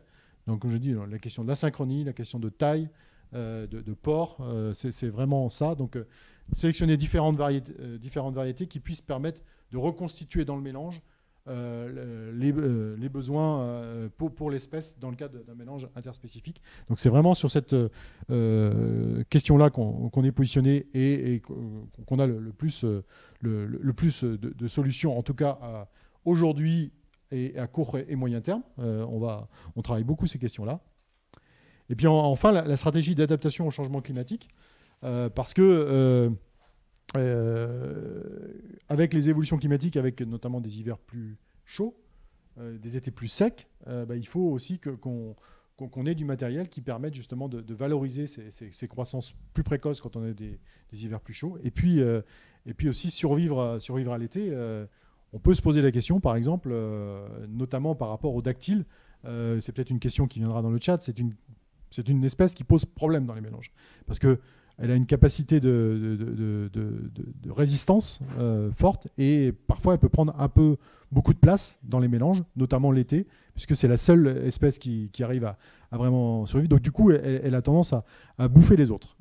Et donc on peut se poser la question, d'ailleurs, pour une vision à long terme, est-ce qu'il ne faudrait pas avoir des dactyles qui soient un peu moins compétitifs et même dormant l'été. On va jusque-là, mais c'est une perspective de long terme pour justement garder les qualités de l'espèce sans qu'elles ne viennent trop chahuter les autres espèces. Donc voilà, c'est aussi aller vers ce type de variétés qui du coup sont vraiment sélectionnées pour le mélange, puisque ces traits particuliers, adaptatifs, seront plutôt utilisables que dans une pratique de mélange et pas dans une approche en pur. Voilà, je vous remercie. Merci beaucoup Vincent donc, pour cette présentation. Je pense qu'à travers cette présentation-là, vous avez bien compris comment Jouffret Drillaud intégrait justement l'évaluation du comportement des variétés en mélange dans ses programmes de recherche et d'innovation. On voit aussi qu'il y a du coup un programme intense de création variétale, parce que si on veut proposer à nos utilisateurs des mélanges avec de la diversité intraspécifique, il faut créer ces variétés-là. Donc on cherche pleinement à répondre aux premières attentes des agriculteurs qu'on vous avait présentées en introduction, à savoir plus de performance en termes de production et de qualité, et surtout plus de régularité dans la production. Ces résultats qui vous ont été présentés sont réalisés sur une station expérimentale à Saint-Sauvent. On voyait justement que dans les enquêtes des éleveurs, ceux-ci réclament également, pour être convaincus de la performance des produits, des résultats locaux et des conseils adaptés à leurs conditions pédoclimatiques. Et donc c'est ce que maintenant Christian Maignan et Cédric Pasquier, donc nos responsables projet semences et développement, vont vous présenter à travers donc les expérimentations qu'on mène sur nos pôles experts pour montrer donc la performance de nos produits.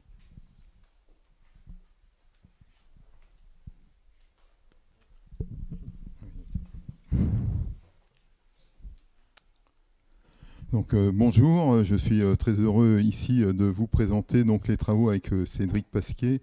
Donc, des travaux menés donc, sur différents sites en France. On va voir rapidement que ces travaux qui ont été menés donc, sur des sites que nous appelons des pôles experts ont comme vocation notamment d'être le lien entre les données recherche que vient de nous exposer Vincent et la pratique agricole. Donc, nous avons disposé donc des sites expérimentaux donc sur l'ensemble du territoire français. Ceci a un double objectif. D'abord, d'être d'un lieu de rencontre avec l'ensemble de nos clients, qu'ils soient distributeurs, prescripteurs, agriculteurs. Deuxième objectif de ces sites, ce sont des lieux d'acquisition de référence. Nous souhaitons apporter, donc on l'a vu, que les éleveurs sont en attente d'informations locales, d'informations sur le mode d'emploi des mélanges fourragers pour en tirer le meilleur profit. Et ainsi, nous pouvons collecter des informations qui seront délivrées par différents canaux auprès des utilisateurs. Donc ces dispositifs donc, sont sur une pérennité au moins de 3 ans et nous avons des blocs expérimentaux donc, avec 3 répétitions. Donc ce premier réseau d'expérimentation fourragère est quelque chose de très novateur en France, et en tant que leader, nous devions de nous doter de ce réseau. Ce réseau donc, de pôles experts donc, est réparti sur les principaux bassins laitiers français. Nous avions comme objectif d'être le plus représentatif possible, avec un souci aussi d'être au plus proche de nos clients et de favoriser les rencontres. Maintenant, donc là on a commencé en 2016 et nous sommes dans une démarche qui perdure avec de nouvelles implantations qui vont venir. Les résultats que nous allons vous montrer avec Cédric sont issus des sites que vous voyez ici présents sur cette carte. Je l'ai dit tout à l'heure, donc les pôles experts ont la double vocation d'être un lieu de rencontre et un lieu d'acquisition de référence. Alors juste quelques chiffres qui vont illustrer ce propos. Nous avons rencontré plus de 1700 visiteurs sur nos sites. Et donc ces lieux sont vraiment des lieux de rencontre où bien sûr nous présentons les résultats, nous présentons notre génétique, les mélanges, mais aussi nous souhaitons à travers des moments privilégiés de rencontre, in situ devant les parcelles, apporter le mode d'emploi pour tirer le meilleur profit de ces mélanges. Ensuite, donc, il y a un lieu d'acquisition de référence. Donc, nous travaillons en micro-parcelles. Et ce qu'on peut noter, c'est que 7800 micro-parcelles ont été récoltées sur l'ensemble des sites dans le temps. En plus, et naturellement, pour étayer le bien fondé de ces travaux, nous réalisons donc des analyses de valeur alimentaire. Par exemple, 1500 analyses ont été faites. Bien sûr, nous travaillons les mélanges fourragers longue durée sur ces sites, mais aussi nous travaillons donc des espèces complémentaires qui sont utiles pour valider, donc bien sûr, l'adaptation génétique de notre matériel dans les différentes conditions pédoclimatiques, mais aussi de comparer, on le verra derrière, comparer les mélanges fourragers à ces mêmes espèces. Donc, en l'occurrence, les raigrats anglais, fétuques élevés, dactyles, et dans certaines situations, la luzerne. Voilà, donc tout ça, c'est pour revenir au premier point que Fabien avait présenté dans l'enquête, où les éleveurs sont en attente de références locales, sont en attente de conseils pour tirer profit de ces mélanges. Donc, moi, je vais vous présenter ici 2 diapos qui présentent de façon global les résultats donc, de ces pôles experts. Cédric Pasquier reprendra derrière pour aller plus loin dans la présentation plus précise de ces mélanges. Alors ici, le premier graphe, je voudrais juste en introduction apporter 2 petits points pour la meilleure compréhension. D'abord, nous n'avons pas pu intégrer les données de 2020. Bien sûr, vous pouvez comprendre que des résultats sont encore à venir à ce moment-là. Et après, pour bien comprendre le graphe, donc, nous avons une base 100 qui est le dactyle. Ensuite, nous comparons à partir de là donc, les espèces comme l'origan anglais et les mélanges fourragers à partir de celle-là. Les conclusions donc, de ces 3 années d'expérimentation sur 5 sites sont les suivants. On voit déjà que les mélanges fourragers amènent une meilleure productivité, 1,8 tonne de matière sèche supplémentaire. Et ce qui est aussi un élément prépondérant dans le bien fondé donc, de ces mélanges fourragers, c'est cette régularité de performance.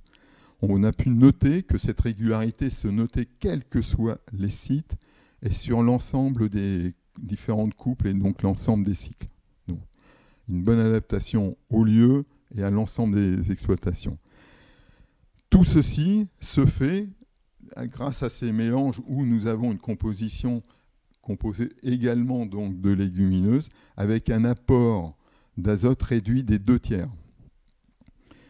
Après, il s'agit aussi d'observer donc, ce que nous faisons durant le cycle complet donc, de ces parcelles. Nous notons aussi le taux de salissement donc, des parcelles. Et ces mélanges fourragers, comparés aux autres espèces que vous voyez ici présentes, présentent un taux de salissement beaucoup plus faible que ces espèces solo. On a une meilleure couverture du sol. Voilà. On a vu l'aspect productivité. Là, je vais conclure sur l'aspect qualitatif des mélanges. Donc là, on a pris cette comparaison donc, entre la valeur protéine et la valeur UFL. Comparer, donc, je dis bien, les mélanges fourragers au origan anglais, au fétuc élevé et au dactyle. Et là, on peut voir que ces mélanges fourragers présentent une valeur supérieure en UFL de 6% et de plus 16% en protéines.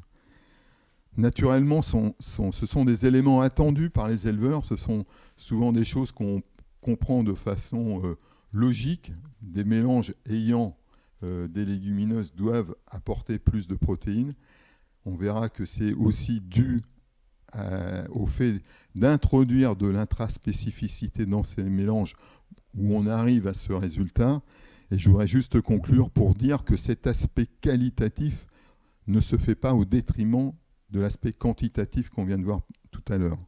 Donc on peut conclure que ces mélanges améliorent l'aspect qualitatif, mais aussi l'aspect productivité. Donc 2 notions qui sont aujourd'hui validées par nos travaux et qui viennent conforter donc, les données de la recherche qui ont été précédemment montrées. Voilà.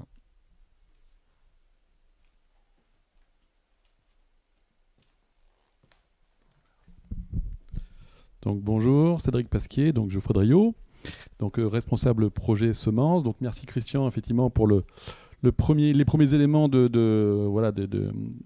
les conclusions, on va dire, bien engagées de nos pôles experts. Donc comme vient le dire Christian à l'instant, voilà, c'était de répondre à la première question, est-ce que les mélanges fourragers amènent une plus-value pour l'éleveur vis-à-vis de la productivité et vis-à-vis de la qualité et vis-à-vis de la régularité. Donc là on a vu effectivement qu'il y avait un bénéfice sur différents points.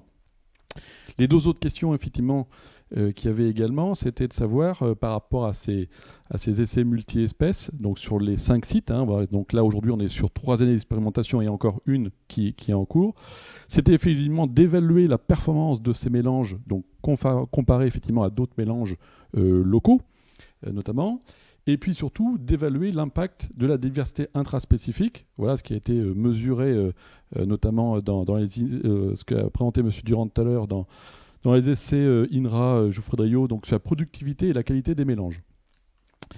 Donc effectivement, dans ces essais, donc on est bien sur 5 sites, ce sont des essais sur lesquels on était en 3 répétitions. Donc Au niveau de ces essais, on pouvait aller de 3 récoltes par an, voire même jusqu'à 6-7 récoltes. Tout dépend effectivement des sites et puis du potentiel pédoclimatique qu'ils avaient. Et là, on a fait un focus particulier sur 3 mélanges qui ont été testés, notamment. Donc, on avait le mélange M-Fauche. Donc, vous voyez ici la composition avec notamment une base luzerne importante, fétuque élevé, trèfle violet, régranglé et dactyle. Ensuite, une autre composition qui était donc le M tout-terrain, donc lui plutôt adapté pour des situations beaucoup plus mixtes. Donc là, on avait une base fétuque élevée importante, 41%, 18% de dactyle, 15% effectivement de trèfle blanc, du trèfle violet, le lotier qu'on a cité tout à l'heure, et puis du régranglé, notamment pour l'implantation. Et puis à côté de ça, on avait le mélange M-Performance, qui a servi effectivement de base de réflexion dans les essais de l'INRA, où on retrouve effectivement une composition beaucoup plus diversifiée, notamment au niveau des espèces. Donc on retrouve la fétuque élevée, de la luzerne, alors en sachant que là, les luzernes qui ont été employées, que ce soit aussi bien dans le M-Fauche ou dans le M-Performance, ont été pré-inoculées dans toutes les situations. On avait une base dactyle, trèfle blanc, régranglé, trèfle violet et lotier. Donc ça, c'était, on va dire, les 3 mélanges sur lesquels on a fait un focus particulier et sur lesquels on avait effectivement des références à côté local en termes d'éléments. Et puis, ce qu'on a fait dans ces mêmes essais, c'est qu'on on reprenait justement les éléments de synthèse et qu'on servait la base de réflexion. C'est-à-dire qu'on a fait, par exemple, alors ce qui est vrai pour le M-Performance, c'est aussi vrai pour le M tout-terrain ou le M-Fauche. C'est-à-dire qu'on a pris, on va dire, à l'époque, puisque là aussi on est sur des implantations de 2015-2016, donc on était sur une variété, donc le M-Performance, on va dire, commercial à l'époque, où on avait une seule variété par espèce. Et puis, on a effectivement agrémenté dans ce qu'on a appelé ici donc le M-Performance Praise, où on a amené, on va dire, de la diversité, de la synchronie au niveau des variétés. Suite, effectivement, à ce qui a été dit par M. Durand et par Vincent Béguier. Voilà, pour avoir un mélange beaucoup plus complexe, beaucoup plus complet, avec des variétés relativement complémentaires. Donc, qu'est-ce que ça a donné sur le terrain ? Bon, déjà petit 1, on a pu, on va dire, regarder déjà la performance de nos mélanges, notamment M-Fauche, M-Performance et M-Tout-Terrain. Donc vous avez en bas le rendement productivité hectare, notamment par rapport aux mélanges dits référence 1 ou 2, on va dire des mélanges dits suisses qui ont une certaine diversité à l'intérieur.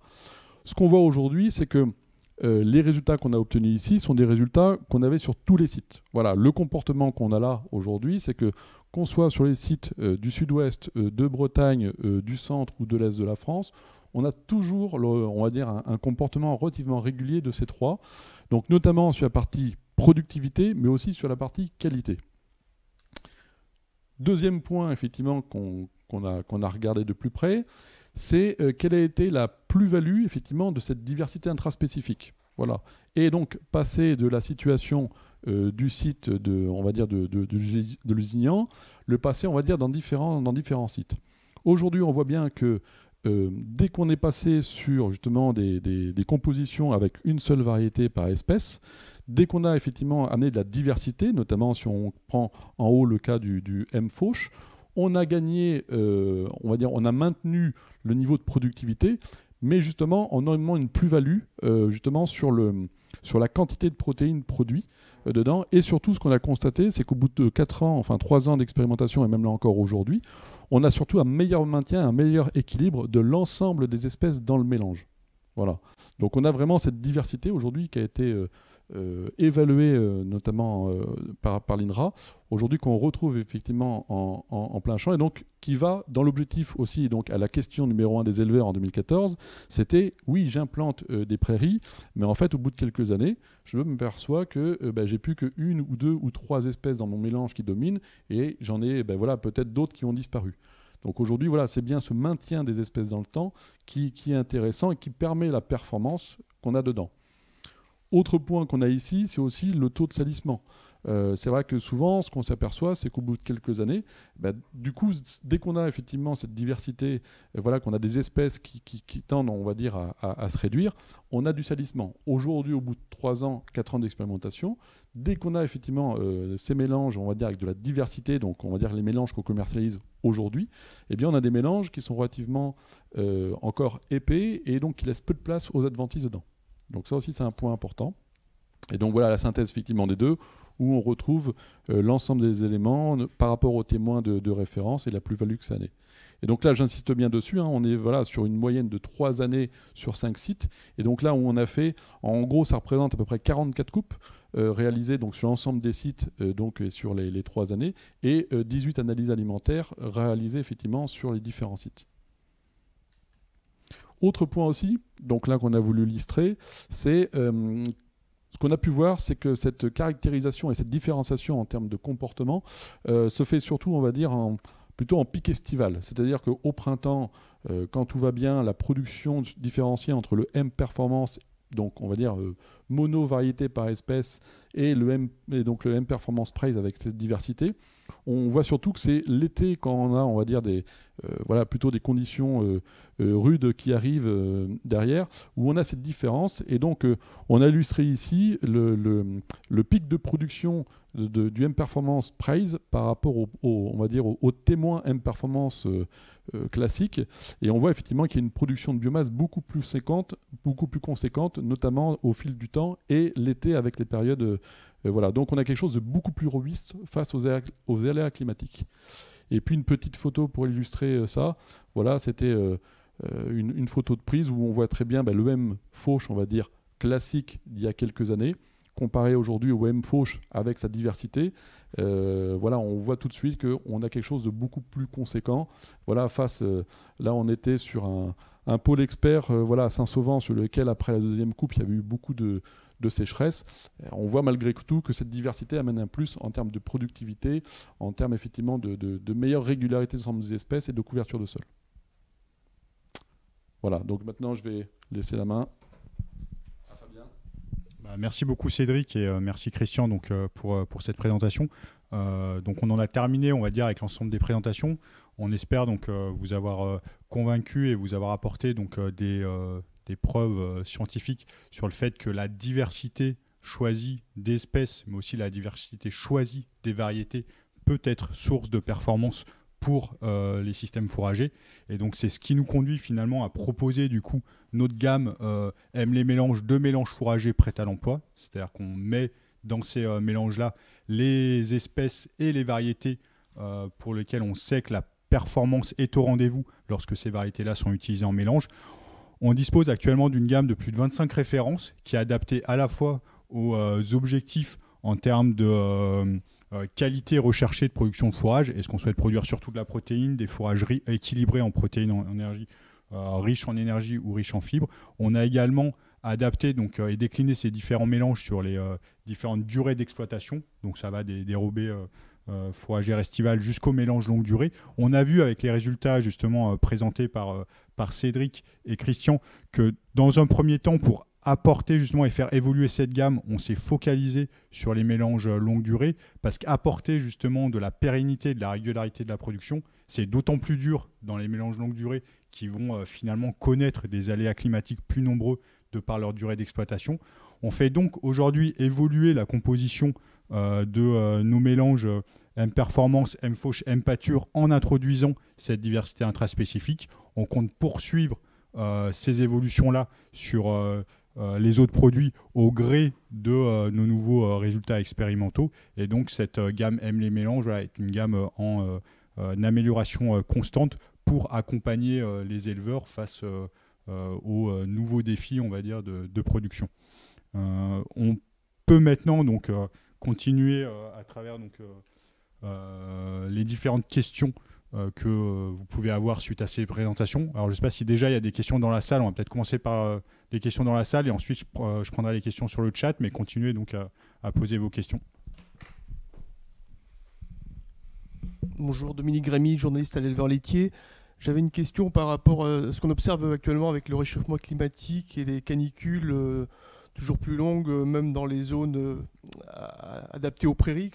Est-ce que ce sera la fin du raigrant anglais dans nos prairies dans les prochaines années? Qui souhaite répondre à cette première question, Vincent? Alors, non, je ne crois pas que ce soit la fin du raigrant anglais. Par contre, on va probablement faire évoluer les raigrants anglais.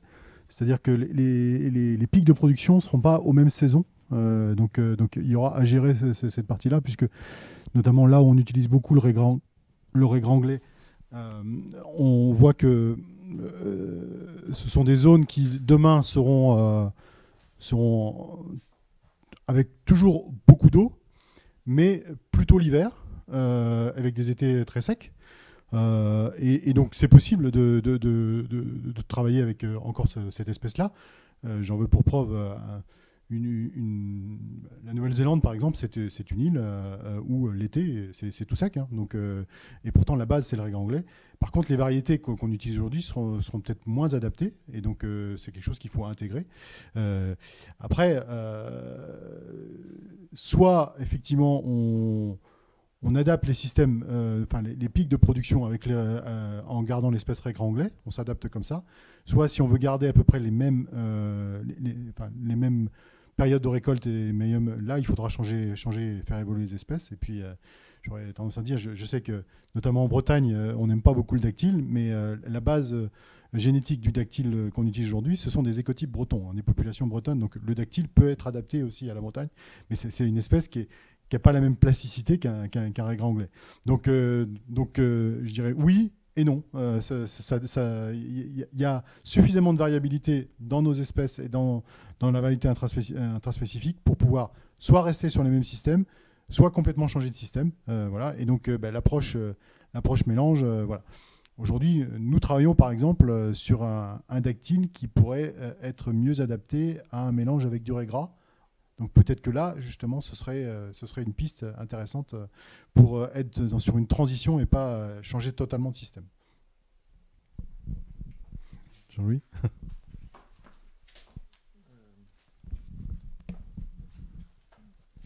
Oui, juste 2 points. D'abord, pour rappeler qu'il y a eu une étude sur le progrès génétique sur le régranglé qui a été faite depuis 40 ans, qui montrait que c'était précisément sur les coupes d'été que se faisait le progrès, et beaucoup moins sur les autres. Donc, il y a un mécanisme de sélection dans le cours qui était démarré avant même qu'on parle vraiment beaucoup du changement climatique, mais il se trouve que c'est très exactement ce qu'il faut faire. Et d'ailleurs, l'exposé juste précédent a montré que l'été reste la cible, et c'est très bien comme ça, parce qu'effectivement, le problème majeur du changement climatique, c'est bien ce creux de production qui va s'accuser en été. Le deuxième aspect, c'est de jouer sur la phénologie, mais là, évidemment, ça va être la question, est-ce qu'on va pouvoir exploiter plus tôt les prairies ? Donc, dans tous les cas où ça sera possible, c'est la voie royale, disons, d'adaptation au changement climatique, c'est sûr, hein, revoir le calendrier fourrager au maximum. L'autre chose que pour le régranglé, alors peut-être un peu plus périphérique, mais on vient de démontrer, et ça, c'était pas du tout attendu à Lusignan, un beau projet de recherche là, qui vient de se terminer, que le régranglé, il s'est répandu en Europe à la place des forêts pendant une glaciation, mais il venait de Sardaigne. Donc avec un gros matériel génétique méditerranéen finalement. Il est resté et il trouve du sud de la Norvège jusqu'au sud de l'Europe.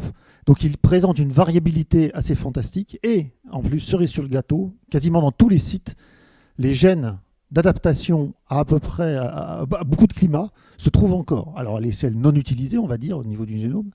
Donc voilà, c'est un petit peu un message d'espoir sur le régranglé, sans préjudice, naturellement, de toutes les solutions dont on vient de parler. Et en fait, probablement, la diversification, ça restera quand même un outil majeur par rapport à des prairies à base régranglé, qui, dans le contexte, on n'en l'a pas détaillé, mais c'est vrai qu'il a du mal à faire sa place dans les mélanges, dans les zones un peu sèches. Ça, c'est sûr. Merci. Est-ce qu'il y a d'autres questions dans la salle ? À ce moment-là, M. Durand, je vais vous laisser la parole parce qu'il y a des questions qui s'adressent à vous là, qui sont arrivées sur le chat. La première question, justement, vu que vous avez beaucoup insisté sur la synchronie des espèces, c'est en fait à partir de quel écart considère-t-on que 2 espèces ou 2 variétés ne sont pas synchrones ? En fait, dans l'état actuel des choses et à ce niveau de généralité, ce qui compte un peu, c'est notre capacité à détecter une différence de synchronie. Bon, là, étant donné les rythmes de coupe et ce qu'on sait, c'est des semaines ou infrasemaines. À l'échelle de la plante ou des études précises, ça peut être à 2 jours. enfin les réseaux d'essais multisites et multi-années, ils ont une sensibilité à 2-3 jours, hein, les rythmes d'observation. Et ça peut être intéressant de bien connaître ça, mais bon, c'est bien clair que c'est de l'ordre de la semaine entre deux variétés dont on parle à ce niveau-là. Merci pour votre réponse. Alors, une autre question qui est arrivée, qui est une question, on va dire, plus de définition. Alors, peut-être Vincent pourra y répondre. C'est quoi la dormance, donc en particulier la dormance dans le cas de l'espèce luzerne? Alors, la dormance. La luzerne, c'est une espèce qui, dans sa zone d'origine, hein, est une espèce qui pousse tout le temps. Donc, en théorie, l'espèce de base, elle peut faire une coupe tous les mois si les conditions climatiques le permettent.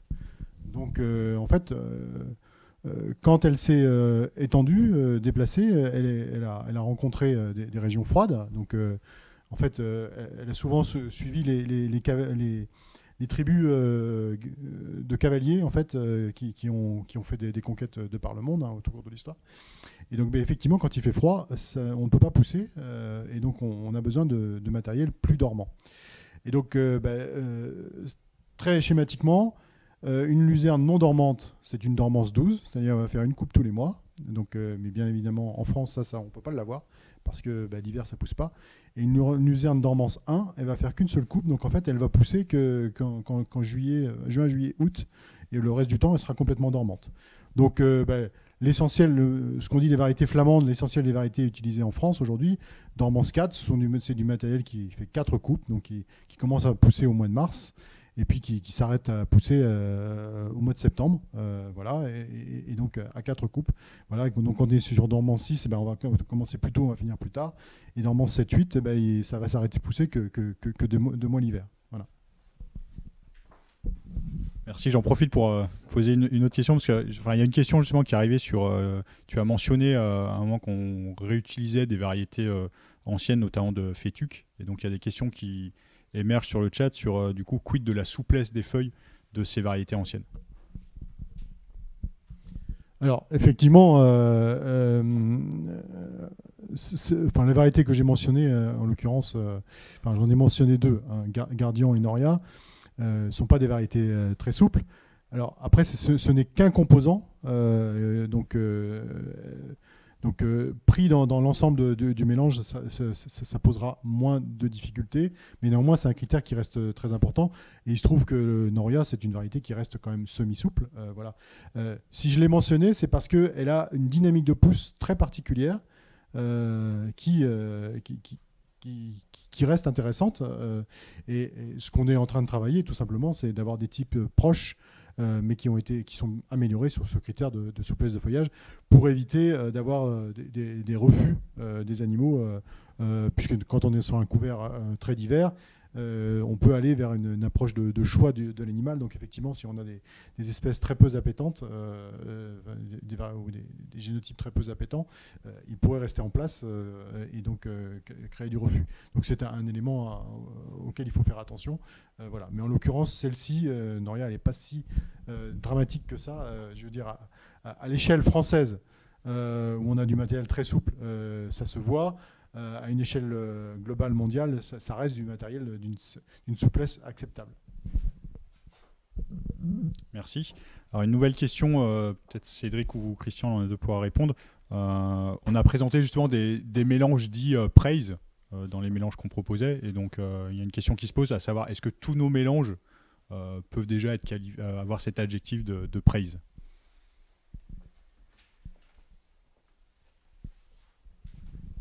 Alors, donc, par rapport à cette question, aujourd'hui, notre volonté est d'apporter une diversité intraspécifique lorsque notre pool génétique le permet. Donc, il ne s'agit pas d'apporter une variété pour une variété si elle n'apporte pas un aspect complémentaire à la variété initiale. Donc, pour répondre clairement à cette question, nous tendons vers ça, mais aujourd'hui, tous nos mélanges n'ont pas cette notion d'intraspécificité aujourd'hui.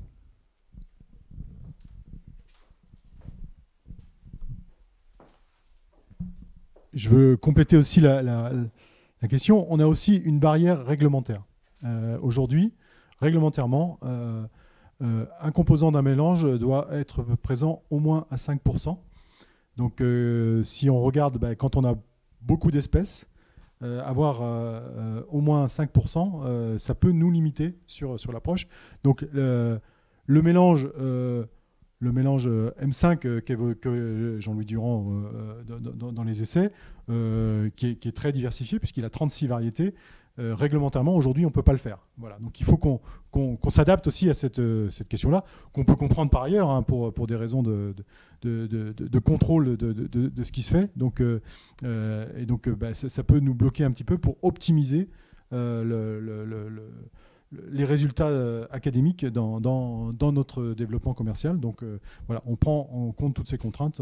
Voilà. Et puis il y a la question aussi de l'approvisionnement, hein, d'avoir, comme disait Christian, donc, les variétés disponibles et puis les volumes qui vont avec. Donc il faut qu'on prenne en compte toutes ces problématiques dans la proposition qu'on peut faire aux utilisateurs de ces mélanges. Merci. Alors on a beaucoup parlé au cours de cette conférence de l'évolution climatique. Et il y a plusieurs questions, parfois un petit peu antagonistes, qui arrivent sur cette évolution-là et comment se préparer en tant que semencier à cette évolution. Donc la première, c'est face au réchauffement climatique et donc probablement aux épisodes de sécheresse plus marqués, est-ce qu'il peut être pertinent d'introduire des espèces exotiques, donc j'imagine dans nos mélanges. Alors, je ne sais pas qui souhaite prendre la parole.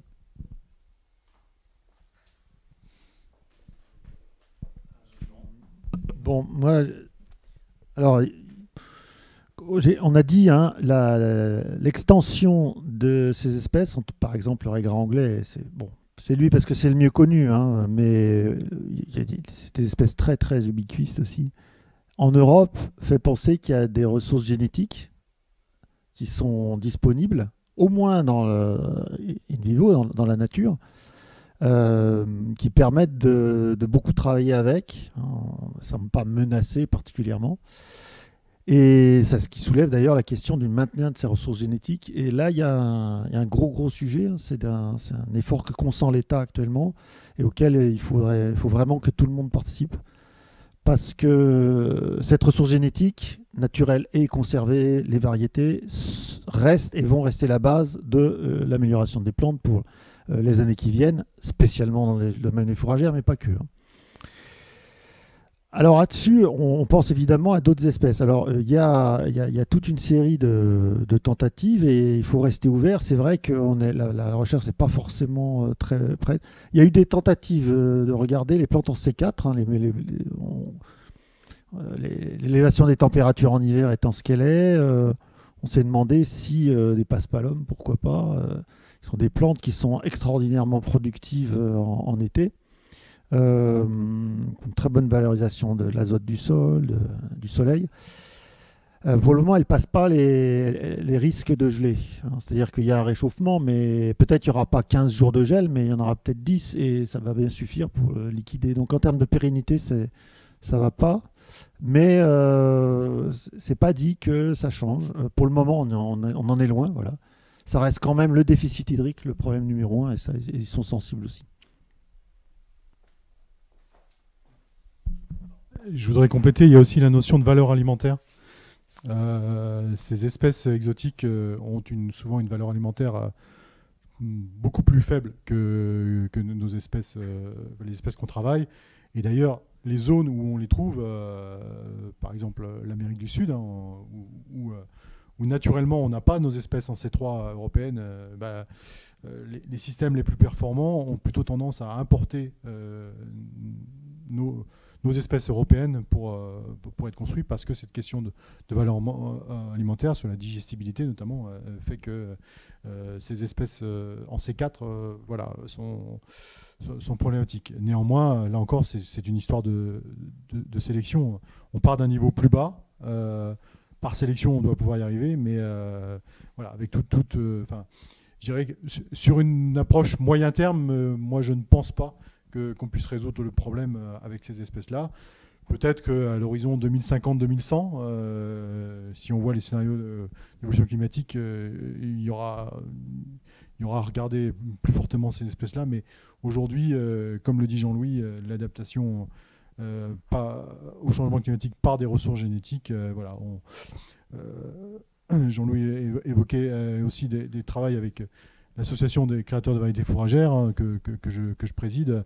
Aujourd'hui, on travaille à un sujet avec l'INRAE, justement, donc de près compétitif, où on a croisé des ressources génétiques marocaines en termes de dactyles avec des ressources françaises. Voilà. Mais ces variétés-là, avant d'arriver sur le marché, il faudra quelques années parce que, effectivement, on introduit des caractères d'intérêt par rapport au changement climatique, mais on ramène aussi beaucoup de problématiques comme des problèmes de résistance aux maladies, de résistance au froid, des choses comme ça, qui font qu'il y a un travail de longue haleine. Et en tout cas, moi, je ne vois pas de solution dans les 10-15 ans opérationnelle de suite avec des nouvelles espèces ou des types très, très, très différents des types d'aujourd'hui. D'accord, donc merci pour cette réponse. On continue justement sur les questions liées à l'évolution climatique. Bon, on a vu d'ailleurs en introduction que c'était un des principaux challenges pour les éleveurs et qu'ils espéraient trouver à travers les mélanges, donc un levier d'adaptation. Qui dit évolution climatique, on l'a vu donc avec la réponse apportée sur les espèces exotiques, dit plus de chaleur en été, mais ça dit aussi hiver et printemps plus humides. Et donc la question, c'est de savoir est-ce que cette tendance justement à des hivers et des printemps plus humides est intégrée dans les programmes de sélection. Et je combinerai cette question avec une autre question qui est justement du fait qu'on a une pousse de l'herbe qui va évoluer avec le changement climatique. Est-ce que les schémas finalement d'inscription au niveau français ne devraient pas évoluer parce que sinon on risque de finalement permettre l'inscription de variétés sur un schéma ancien qui n'est plus le schéma qu'on va connaître dans quelques années.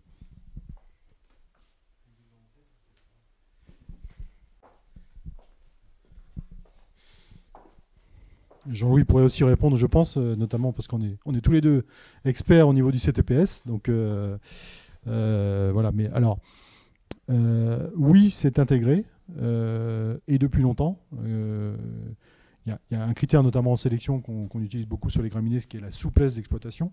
Donc c'est le démarrage en sortie d'hiver, enfin le temps entre le démarrage en sortie d'hiver et l'épiésion, qui est l'optimum de production. Donc on a gagné énormément de jours. Le meilleur exemple, c'est le dactyle. On est passé de 20 jours à plus de 50.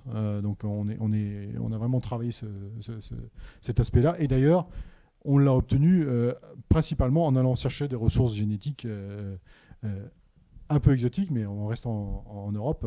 Le gain principal de ces dernières années sur le dactyle, enfin, ça remonte à 20 ans maintenant, hein, c'est d'avoir cherché, et donc c'était d'ailleurs l'INRAE de Lusignan qui l'a fait, hein, avec Claude Mousset, hein, qui était ingénieur d'études à l'INRAE, a été chercher des populations naturelles de Galice pour introduire dans le dactyle français pour gagner de la souplesse d'exploitation. La Galice étant une zone où il fait qui est douce, humide, mais plus douce que la Bretagne. Donc en fait, on avait naturellement des populations qui démarraient plus tôt. Et donc par croisement, donc par sélection, on peut arriver à gagner.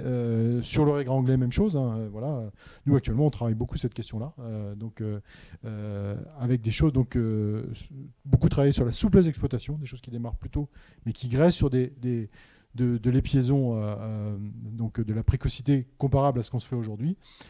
Après, le catalogue, aujourd'hui, il permet d'avoir des types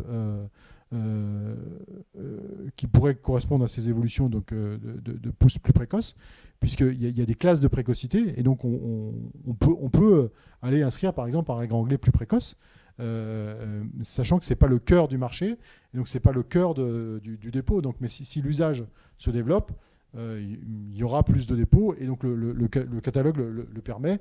Et puis le CTPS, c'est quelque chose avec des critères qui évoluent au cours du temps, en permanence. Donc parfois, on peut regretter peut-être pas assez vite, mais néanmoins, par sa composition en termes d'expertise, où il y a à la fois des utilisateurs, des sélectionneurs et puis des représentants de la recherche, hein, avec l'INRAE, on tient compte de ces évolutions. Et effectivement, on en prend compte. Et donc l'outil permet aujourd'hui de s'adapter à ces évolutions climatiques. Donc cette conférence avait pour objectif de vous présenter donc l'évolution de notre gamme de mélanges fourragers, les mélanges qui sont des mélanges fourragers multi-espèces et l'intérêt de la diversité intraspécifique sur ces mélanges. Donc Jouffret Drillaud est le leader actuellement sur le marché français sur les mélanges fourragers multi-espèces. Mais comme on l'a mis également sur la slide, on travaille sur et on commercialise d'autres types de semences, notamment les luzernes.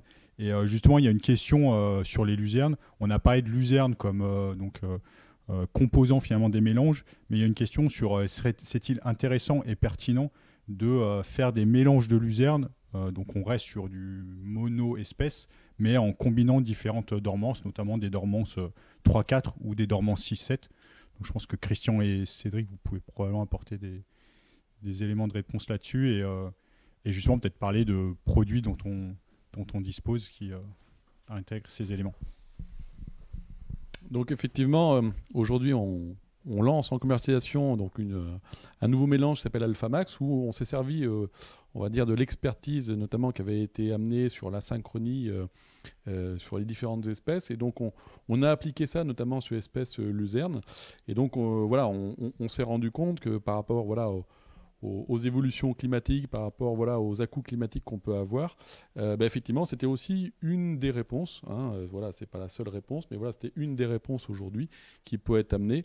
Voilà, le fait d'associer différentes variétés complémentaires et bien sûr adaptées au sol français avec des niveaux de tolérance en maladies et aux nématodes, faisait qu'on avait un meilleur niveau de productivité et de régularité. Donc effectivement, on s'est servi de ces éléments de réflexion sur la synchronie et puis sur les ports de plantes différents pour créer ce nouveau mélange qui s'appelle Alphamax.